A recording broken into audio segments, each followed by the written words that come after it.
නමෝ තස් භගවතෝ අරහතෝ සම්මා සම්බුද්දස්ස නමෝ තස් භගවතෝ අරහතෝ සම්මා සම්බුද්දස්ස නමෝ තස් භගවතෝ අරහතෝ සම්මා සම්බුද්දස්ස. තෙරුවන් සරණයි කාරුණික සදැහැති සත්පුරුෂ පින්වතුනි. අද දවසේ මා ඔබේ ජීවිතයට එකතු කරලා දෙන්න බලාපොරොත්තු වන්නේ ඊ타ත්ම වැදගත් කාරණයක්. මම පළමු කොට අපේ පින්වතුන්ලාගෙන් ප්‍රශ්නයක් අහනවා මේ විදිහට. සජීවීව ප්‍රශ්න උත්තර සාකච්ඡා කරන්න නොහැකි වුණත් පින්වතුන්ලාට යමක් හිතන්න පළමුවෙන්ම මම අහනවා අපි මේ ලෝකෙට ඉපදුනේ මොකටද කියලා. අපි මේ ලෝකෙට ඉපදුනේ මොකටද? ප්‍රශ්නයක්. ඔබට විවිධ ප්‍රශ්න ඇති. සමහරු කියයි පින් කරන්න ඉපදුනා. සමහර කියයි රටට ලෝකෙට වැඩ කරන්න ඉපදුනා. මේ ආකාරයේ විවිධාකාර වූ ප්‍රශ්න ඔබේ సంతානය තුළ ගොඩනැගෙන්න පුළුවන්. නමුත් බුදුරජාණන් වහන්සේගේ දේශනාවට අනුව සඳහන් කරන ආකාරයට ඔබට මේ ප්‍රශ්නට උත්තරේ ලැබුණාම එකපාරටම ඔබ නොහිතන පිළිතුරක් වේවි. අපි මේ ලෝකෙට ඉපදුනේ මැරෙන්නට.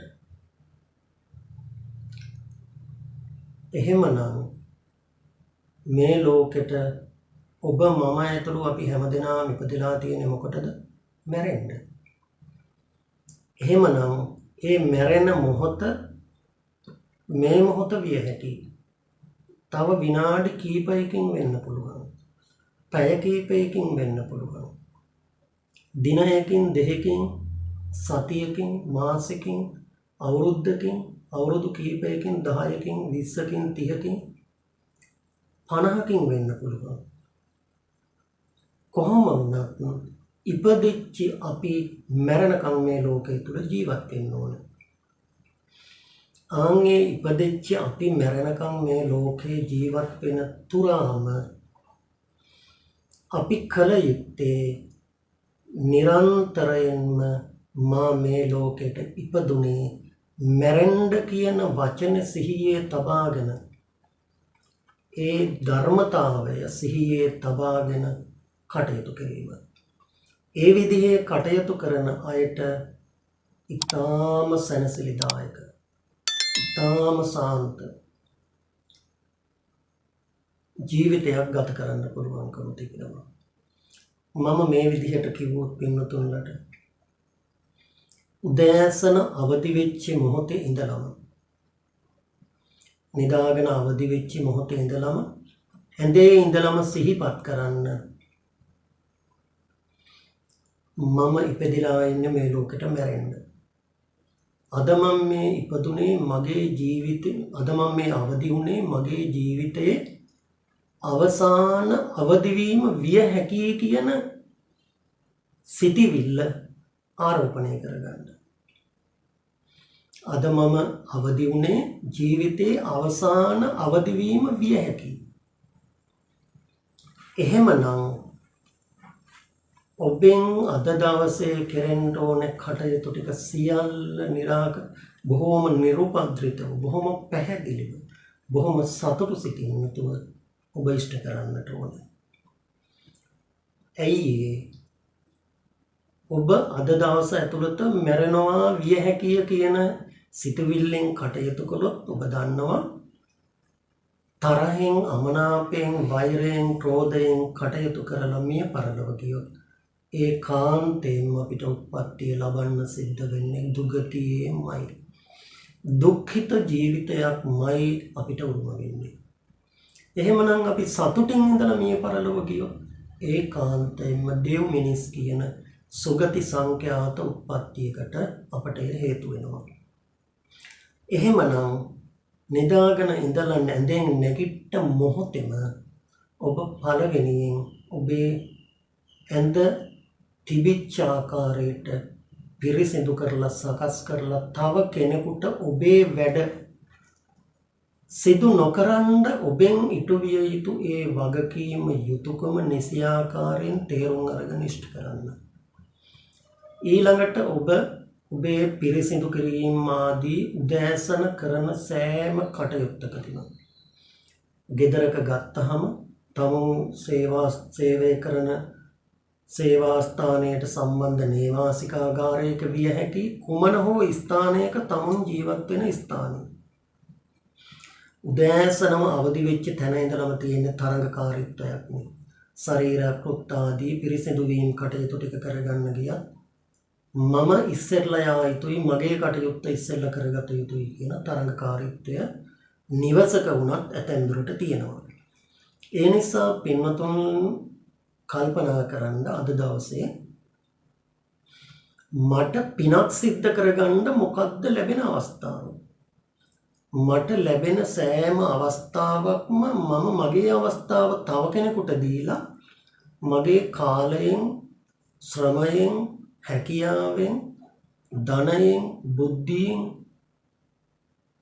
ඒ වගේම කාලයෙන් ඒ වගේම දියබිඳකින් බත්සරලුවකින් වචන මාත්‍රයකින් සිතවිල්ලකින් මට හෝ අන්‍යයන්ට අනර්ථයක් අවැඩක් අකටයුත්තක් නොවන ආකාරයෙන් මම අද දවසේ කටයුතු කරනවා කියන තැනින් තව කෙනෙකුට ඔබේ අවස්ථාව ලබලා දීලා සතුටු වෙන්න. මං අද උදෑසනම මට ගන්න තිබිච්ච අවස්ථාව මට වඩා හදිසියක් තිබිච්ච වෙන කෙනෙකුට මම මේ අවස්ථාව ලබා දුන්නා. ඒ දෙස ඔබ බුද්ධියෙන් කල්පනා කරලා සතුටු වෙන්න. ඒ සෑම අවස්ථාවකදීම දීර්ඝව කතා කරන්න, එකින් එකට කරුණු විස්තර කරන්න කාලය මදකම නිසා මම ඊටාම කෙටියෙන් මේ ටික පැහැදිලි කරන්නේ. ඔබ තේරුම් ගන්න, ඔබට තේරුම් ගන්න පුළුවන් හැකියාවක් බුද්ධියක් තියෙන පින්තුන් පිරිසක් මේ දහම් කරුණු ශ්‍රවණය කරන්නේ. ඒ නිසා ඔබට වැටහෙනවා, අවබෝධ වෙනවා, තේරෙනවා දවසේ සියලු කටයුතු වලදී ඔබ පාසල් යන දරුවෙක් වෙන්න පුළුවන්, සේවා ස්ථානයකට යන කෙනෙක් වෙන්න පුළුවන්, උදේ පිරිසිදු වීම කටයුත්තේදී ඉඳලා සියලු කටයුතු වලදී නිවැසියන්ට පවා සහයෝගයක් වෙන විදිහට කටයුතු කරන්න. ඔබේ වැඩේ තව කෙනෙකුට කරන්න තියන්න එපා. ඔබ කරලා ඔබේ වැඩ කටයුත්ත අවසන් වුණාන් පස්සේ ඒකේ ඉතිරි කොටසක් තව කෙනෙකුට තියන්න එපා. මේ විදිහට ඔබේ කටයුතු සියල්ල නිම කරගෙන ඔබ පාසලට යන්න, ආයතනයට යන්න සූදානම් වෙනවා වෙන්න පුළුවන්. ඒ වෙලාවේදී තව කෙනෙකුට උදව්වක් කළ හැකි නම් ඒ කළ හැකි උදව්ව නොපැකිලිව ඉෂ්ට කරන්න. ඒ වගේම ඔබේ කාර්ය අවසන් වෙනකොට ගෙදර ඉන්න අම්මට, තාත්තට, බිරිඳට, ස්වාමියාට ඔබේ කටයුත්තේ ඉතුරු කොටස ඒ අයගේ අතින් සිද්ධ නොවෙන්න වග බලා ගන්න. තව කෙනෙකුට කොටසක් ඉතුරු නොකර තමුන්ගේ කටයුත්ත සම්පූර්ණයෙන්ම නිමාවටපත් කරන්න වග බලා ගන්න. ඒ තුලින් ඔබට පින් සිද්ධ වෙනවා. ඔබේ කාර්ය ඔබ විසින් කරනකොට තව කෙනෙකුට ඒක ඉඩක් නොතබා තව කෙනෙක් අපහසුතාවයට, පීඩාවටපත් වෙන්නේ නැහැ. ඊළඟට ඔබ ආහාර ටික ගන්න මොහොතේ ඉඳලා ඔබ ගන්න ආහාර ටිකේදී තව කෙනෙකුට බත් කටක් හෝ දානයක් හැටියට ප්‍රදානය කරන්න පුළුවන් නම් ඒ දේ කරන්න. අඩුම තරමින් ත්‍රිසංගත සත්වයකට හරි බත් කටක් හරි ඔබ ගන්න ආහාර වේලෙන් ලබා දෙන්න. එයි අද මේ අවසාන උදෑසන ආහාරයේ විය හැකි ඔබ ආහාරයට ගන්නේ. මේ ආහාර ටික ගන්න අතරේ ඔබ මැරෙන්න පුළුවන්. ආහාරය අරගෙන ඉවරුණාන් පස්සේ ඔබ මැරෙන්න පුළුවන්. මේ විදිහට කල්පනා කරලා ඔබ හරි සතුටින් ඔබ ගන්න ආහාර වේල යම් යම් අඩුපාඩුකම් තියෙන්න පුළුවන්. ඒ ගැන ඔබට කේන්තියක් තරහක් වේදනාවක් ආවොත් ඔබේ හිත දූෂ්‍ය වෙනවා. ඔබට තරහමනාපේ ඇතිවීම නිසා බැරි වෙලාවත් ඒ මොහොතේ ඔබ මැරුණොත් දුගතියට යන්නේ. අඩුපාඩු තියෙන්න පුළුවන්. අනේ මට මෙහෙම හරි මේ කෑම ටික සකස් කරලා දුන්නනේ කියලා සතුටු සිතින් ආහාර ටික සකස් කරලා දීපු අයටත් පින්පෙත් අනුමෝදන් කරමින් ඒ ආහාර ටික ගන්න සතුටින් බත් කටක් හෝ තව කෙනෙකුට බත් කටකින් හෝ තව කෙනෙකුට සංග්‍රහ කරන්න අඩුම තරමින් තිරිසන් සතෙකුටවත් මේ විදිහට නිවසේ කටයුතු ටික නිමාවටපත් කරලා ඔබ රාජකාරී ස්ථානයට යනකොට යන්නේ ඔබේ වාහනයකින් නම් ඔබ තනියෙන් යන්නේ ඔබේ වාහනේ තව ඉඩ තියෙනවා නම් ඔබට හමු වෙන කෙනෙකුට උදව්වක් කරන්න මතක තියාගන්න. ඔබේ වාහනේ තව කෙනෙක් එකතු කරගෙන යන්න මතක තියාගන්න. ඇයි ඔබ එන් තව කෙනෙකුට අනුග්‍රහයක් කරන්නේ. ඒ තුලින් ඔබට අනන්ත පින් සිදු වෙනවා. එහෙම නැත්නම් ඔබ පාගමනින් යන කෙනෙක් නම් ඔබට හමු වෙන හැම කෙනෙකුටම කතා කරන්න අවස්ථාව නොලැබෙන්න පුළුවන්. බොහෝම ප්‍රසන්න සිනහවකින් සංග්‍රහ කරන්න. ඔබේ සිනාමසු මුහුණ දැක්කහම තව කෙනෙකුට ප්‍රියමනාපත්වයක් ඇති වෙනවා. සමහර විට සමහර දෙනා කතා කරනවා අනේ අහවලා දැක්කහම හරි සතුටුයි. බඩ පිරෙනවා. ප්‍රසන්න සිනහවක්. ඔහු දැක්කහම දවසේ වැඩ කටයුතු ටික සාර්ථක වෙනවා. මේ විදිහේ කෙනෙක් බවට ඔබපත් වෙන්න උත්සාහ කරන්න. ඔබ සතුටු වන්නාseම අන්‍යයන් සිනහවකින් හෝ සංග්‍රහ කරලා සතුටු කරන්න. ඒ හැම මොහොතකම ඔබ පොදු ප්‍රවාහන සේවය පාවිච්චි කරනවා නම් ඒ අවස්ථාවවලදී ඔබට පුළුවන්කම ඉඩක් තියෙනවා නම් ඔබේ අවස්ථාව තව කෙනෙකුට දීලා එතෙන්දිත් සතුටු වෙන්න. ඒ හමු වෙන සෑම කෙනෙකුටම ඔබ ගමන් කරන වාහනේ රියදුරු මහත්මයා වෙන්න පුළුවන්, කොන්දස්තර මහත්මයා වෙන්න පුළුවන්. ඒ වගේම ඔබ සමග ගමන් කරන මගීන් වෙන්න පුළුවන්. ඒ හැම දෙනා සමගම සිනාමසු මුහුණින් ඒ අයට සිනහවකින් සංග්‍රහ කරන්න, ප්‍රසන්න වචනයෙන් ආමන්ත්‍රණය කරන්න. හේතුව මේ වාහනේ මම මේ යන්නේ මගේ ජීවිතයේ අවසාන ගමන විය හැකියි කියලා හිතන්න. මේ විදිහට සෑම අවස්ථාවකදීම කල්පනා කරන්න. ඔබ පාසලට රාජකාරී ස්ථානයට යනවා නම් පාසලේදී පාසල් දරුවෙක් නම් තමුන්ගේ සහෝදර ශිෂ්‍ය ශිෂ්‍යාව සමග ඇදුරු මඩුල්ල සමග ආදරයෙන් ගෞරවයෙන් සෙනෙහසෙන් කටයුතු කරන්න ඔබට ලැබෙන ක්‍රියාකාරකම් ටික නිසි විදිහට ගුරුවරයාගේ හිත නොරිදෙන විදිහට සහෝදර සිසු සිසුයන්ගේ හිත නොරිදෙන විදිහට කටයුතු කරන්න උත්සාහ කරන්න. ඒ අයගේ ප්‍රසාදය ලැබෙන විදිහට ආයතනෙදිත් එහෙමයි. සිනාමසු මුහුණින් ආයතනයට ඇතුල් වෙලා සේව්‍ය සේවක දෙපක්ෂය සමගම කරුණාවෙන් මෛත්‍රියෙන් සිනාමසු මුහුණින් කටයුතු කාරණා සිද්ධ කරන්න. ඔබෙන් සේවයක් ලබන්න සේවාදායකයෙක් පැමිණෙනවා නම් සේවාදායකයා සිනාමසු මුහුණින් ආදරයෙන් කරුණාවෙන් මෛත්‍රියෙන් පිළි අරගන්න. ඔහුට ඉඳගන්න අවස්ථාවක් දිය හැකි නම් බොහොම කරුණාවෙන් මෛත්‍රියෙන් ඉඳගන්න කියලා කතා කරලා ඔබේ සේවය 100% ඔහු වෙනුවෙන් ඇය වෙනුවෙන් ඉෂ්ට කරන්න උත්සාහ කරන්න. අද මගේ ජීවිතයේ අවසාන සේවය වෙන්න පුළුවන් මම මේ සිද්ධ කරන්නේ. ඒ නිසා මම කරන සේවයේ නැවත තව කෙනෙක් ළඟට මගේ සේවා දායකයා නොයවන්න මම කටයුතු කරන්න ඕනේ. තව දවසක් ඔහුව රස්තියාදු නොවන විදිහට කටයුතු කරන්න මම උත්සාහ කරන්න ඕනේ. මගෙන් කළ හැකි යුතුයකම වගකීම මොහු වෙනුවෙන් මය වෙනුවෙන් අද 100%ක් මම ඉෂ්ට කරනවා කියන සිතිවිල්ලෙන් වැඩ කරන්න. ඔබට ඇගයීම් ලැබෙයි. ඔබට සතුට ලැබෙයි. ඔබ කරපු දේ පිළිබඳව ඇගයීම් ලැබුණත් නොලැබුණත් ආපස්සට හැරිලා බලලා ඔබටම සතුටු වෙන්න පුළුවන්. මේ විදිහට ඔබ තේපැන් සංග්‍රහයට සම්බන්ධ වෙන අවස්ථාවද නැත්නම් ඔබේ කෙටි තේ විවේකයේදී තේ උගුරක් බොන වෙලාවේදී ඔබ බිස්කට් එකකින් සප්පායම් වෙනවා නම් බිස්කට් එකකින් හරි සංග්‍රහ කරන්න උත්සාහ කරන්න. තේ උගුරකින් සංග්‍රහ කරන්න උත්සාහ කරන්න. ආහාර පාන ගැනීමේදී රාජකාරී ස්ථානයේදී පාසලේදී මේ විදිහටම කරන්න උත්සාහ කරන්න.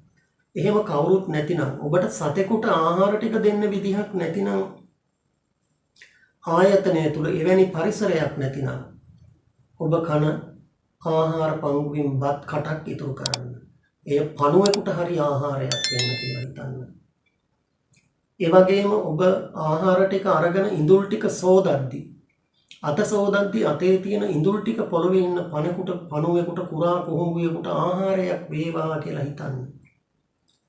ඒ වගේම ඔබේ කෑම භාජනය පිරිසිදු කරද්දී එහි තියෙන ඉඳුල් ටික පොළවේ ඉන්න පණුවෙකුට එහෙම නැතිනම් කුරා කුහුඹුවෙකුට ආහාරයක් වේවා කියලා හිතන්න. ඒ තුලින් ඔබ මහා දානයක් දුන්නා වෙනවා. මේ විදිහට ගත කරන ජීවිතේ ඔබේ රාජකාරී ස්ථානයේදී නැවත සේවය කරනකොට ඔබේ මේසයේ පිළිවෙලකට තබා ගන්න උත්සාහ කරන්න.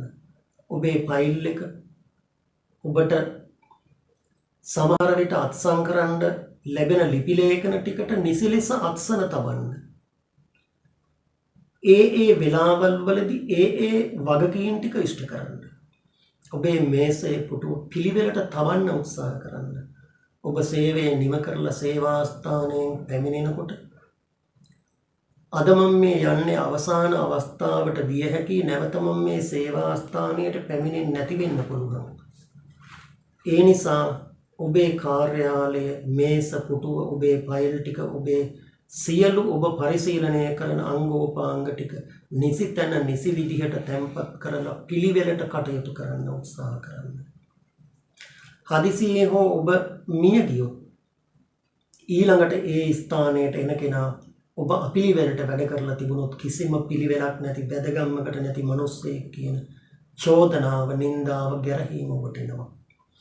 එසේ නොවෙන්න පිළිවෙලට ලස්සනට වැඩ ටික කරලා තිබුණොත් අනේ ප්‍රයෝජනවත් මිනිස්සෙක් පිළිවෙලට ලස්සනට වැඩ ටික කරලා තිනවා තව කෙනෙකුට ආයෙ යමක් කරන්න ඉතුරු කරලා නැතුව බොහොම පිළිවෙලට වැඩ කරපු මිනිස්සෙක් සේවි සේවක දෙපක්ෂයෙන් ඔබ අගය කරાવી ඔබව නැති පාඩුව අනෙත් හැමෝටම දැනේවි. ඒ විදිහට කටයුතු කරන සෑම මොහොතකම සතුටු වෙන්නේ ඔබයි. ඔබ සතුටු වීම තුළ ඔබ පින් කුසල් රැස් කර ගන්න වාසයේම ඔබේ සේවය දැකලා සේවය ලබලා අන්‍යයන් සතුටු වෙනවා.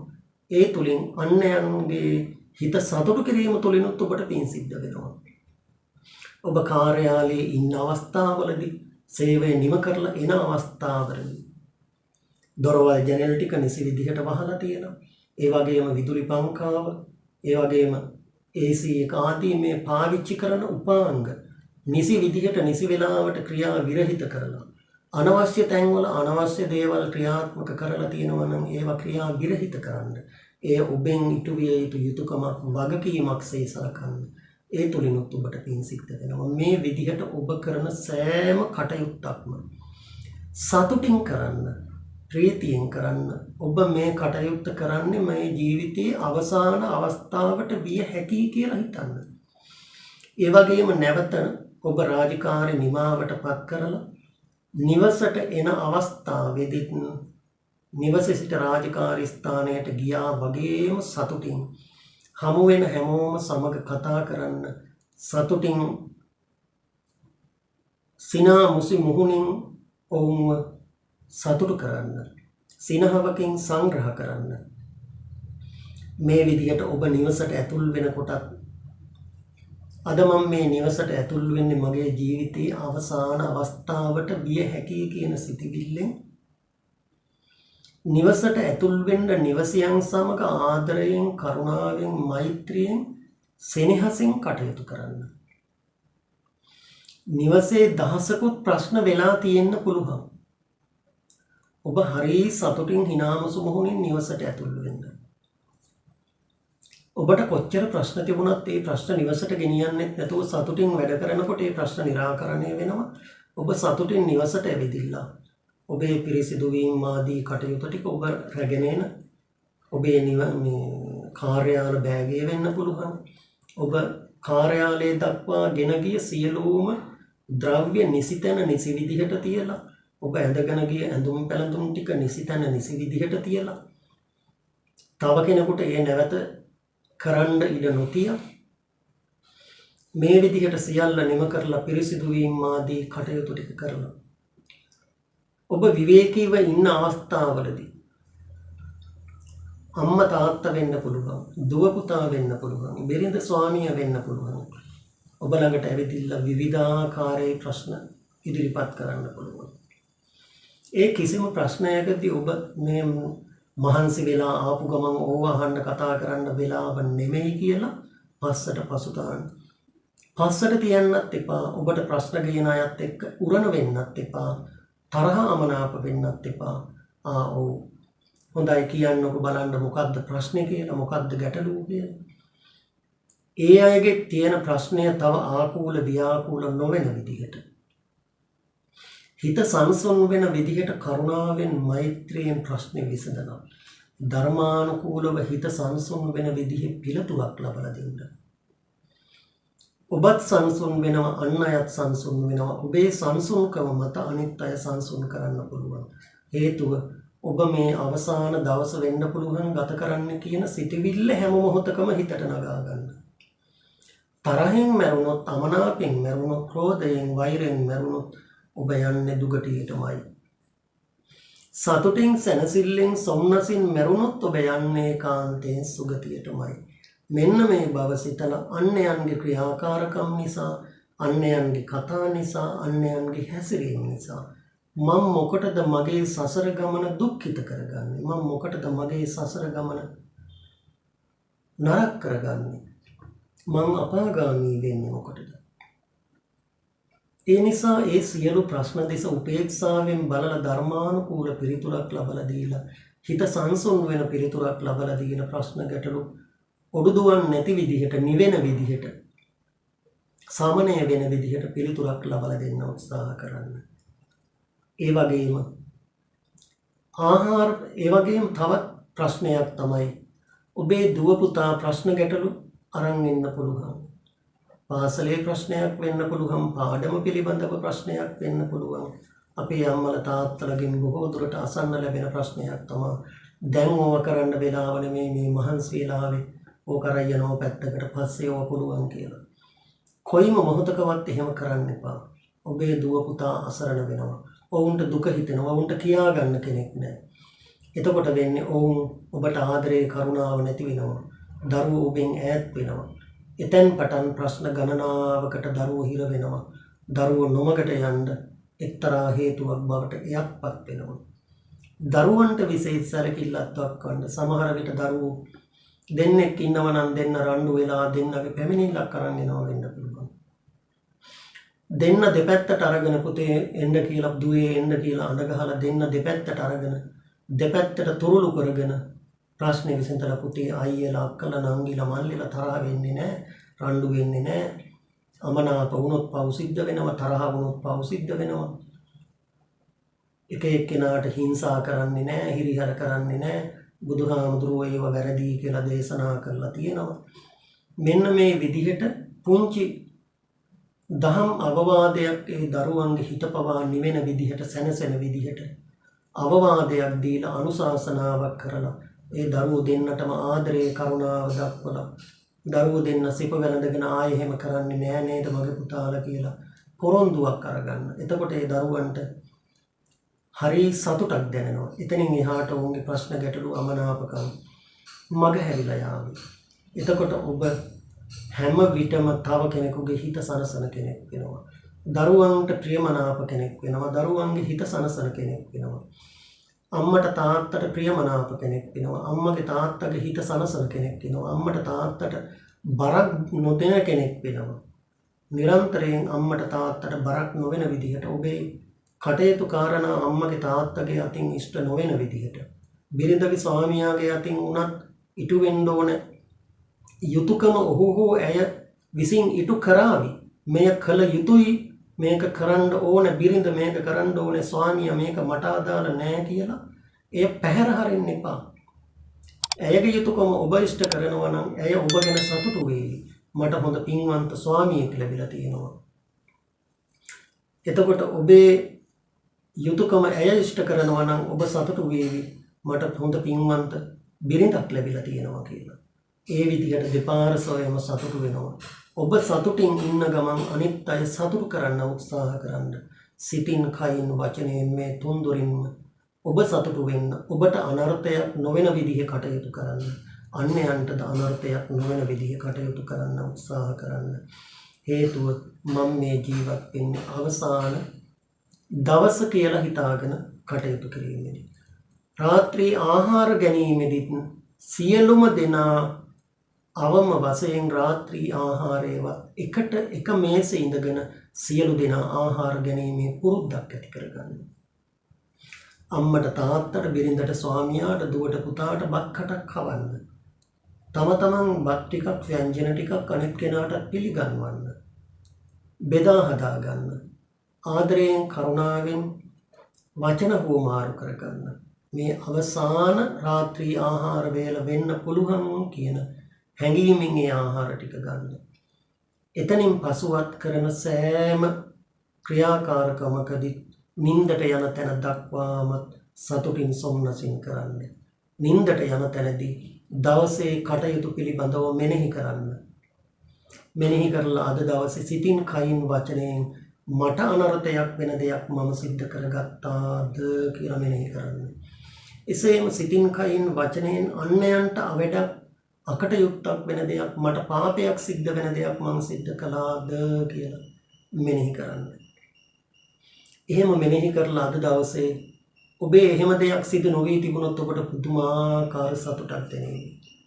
වෙනකට සාපේක්ෂව ඔබෙන් සිදු වෙලා තියෙන වැරදි අඩුපාඩු අඩු නම් ඒ තුලිනුත් ඔබට සතුටක් දැනෙයි.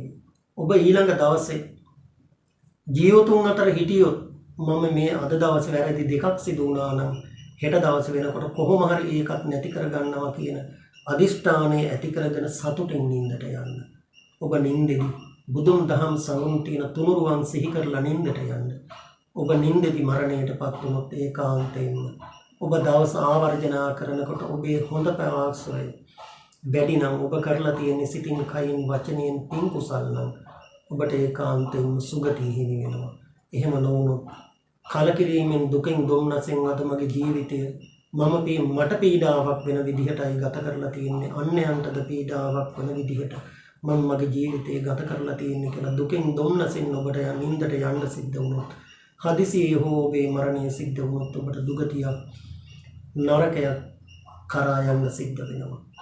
ඒ නිසා පින්වතුනි අද දවසේ පින්වතුන් තේරුම් ගන්න නිරන්තරයෙන් මැරෙනවා කියන බව තේරුම් අරගෙන කටයුතු කරන කිසිම කෙනෙක් තරහෙන් වෛරයෙන් කෝපයෙන් ජීවත් වෙන්නේ නැහැ. කරුණාවෙන් මෛත්‍රියෙන් ආදරයෙන් සෙනෙහසින් ජීවත් වෙන්නේ. ඒ නිසා ඔහුට ඇයට ඒකාන්තයෙන්ම සුගතිය උරුම වෙනවා. පින් කුසල් වැඩෙනවා. අන්‍යයන්ගේ හිත සතුටු වෙන විදිහෙන් කටයුතු කිරීම තුළ. ඒ නිසා මේ ටික අපි නිරන්තරයෙන් මෙනෙහි කළොත් මම හිතනවා අපේ පින්වතුන්ලාට නිරෝගීව ඉන්න මේක හොඳම සාධකයක් බවට පත් වෙනවා. සතුටින් වාසය කිරීම තුළ අපේ ලේ ධාතුව පිරිසිදු වෙනවා. ලේ ධාතුව පිරිසිදු වෙනවා කියන්නේ නිරෝගී සුව ලැබෙනවා. නිරෝගී සුව ලැබෙනවා කියන්නේ ඒකාන්තයෙන්ම ඔබට දීර්ඝායුෂක් ලැබෙනවා. නිරන්තරයෙන් මරණය මෙනෙහි කරනකොට අද බොහෝ දෙනෙක් මරණය මෙනෙහි කරනකොට අකමැති මරණය ගැන කියන්න එපා කියනවා. කට කැඩිච්ච කතා කියන්න එපා කියනවා. එහි තියෙන වටිනාකම නොදන්න අය අද ඉඳලා ඔබ මරණය ගැන මෙනෙහි කරලා බලන්න. මේ කරුණු ටික ගැන බුද්ධියෙන් ආවර්ජනා කරලා බලන්න. මරණය ගැන මෙනෙහි කරන කෙනා සතුටින් ජීවත් වීම තුළ ඔහු නිරෝගිමත් වෙනවා. ඒ නිසාම ඔහු දීර්ඝායුෂ ලබන කෙනෙක් බවට පත් වෙනවා. නිරන්තරයෙන් මරණය ගැන මෙනෙහි කරන්න, සතුටින් ජීවත් වෙන්න, අන්‍යයන්ව සතුටින් තබන්න උත්සාහ කරන්න. ඔබට ඒ විට නිරෝගී සුව ලැබේවි, දීර්ඝායුෂ ලැබේවි. ඒ සඳහා ඔබට ශක්තිය, ධෛර්ය, වාසනාව ලැබේවා. වාසනාවන්ත සුබ දවසකට ඔබට මේ දහම් පණිවිඩය උපකාර වේවා. ඔබේ මෙලව පරලොව දෙලොව දියුණුව සැලසේවා. දෙවියන්ටත් ඔබටත් මටත් ඔබ නමින් මිය ගිය හැමටත් උතුම් නිවන් පිණිසම මේ කෙටි දහම් අවදන හේතු වාසනා වේවා. තෙරුවන් සරණින් සියලු යහපතම උදා වේවා. සුවපත් වේවා. උතුම් ධර්මාවබෝධයෙන් වේවා. නිවනින් සැනසීම ලැබේවා.